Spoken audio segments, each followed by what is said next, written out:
প্রিয় বন্ধুরা, মানবতা এখনো মারা যায়নি, মানবতা এখনো বেঁচে আছে। এই যে ভিডিওতে যে লোকটি দেখতে পাচ্ছেন, এনার বাড়ি ভারতে।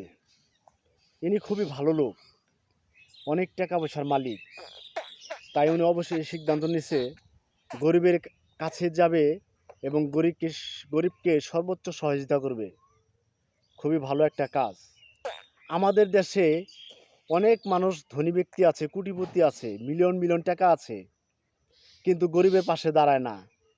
একটা ফ্যামিলিতে যদি 6 জন লোক থাকে, তার 12টা গাড়ি আছে, 6টা মোটর সাইকেল আছে, 10টা 20টা বাড়ি আছে, কিন্তু গরিবের পাশে দাঁড়ায় না।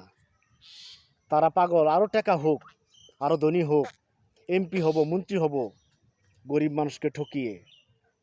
আমরা চাই টাকাওয়ালা ভাই যারা আছেন, মানুষের কল্যাণে কাজ করেন, মানুষকে সেবা দেন, মানুষকে ভালোবাসা দেন, মানুষের দরজায় যে দাঁড়ান, মানুষকে উপকার করেন, দেখবেন এমপি মন্ত্রী হওয়ার চেয়েও মূল্যবান বেশি হবেন আপনি।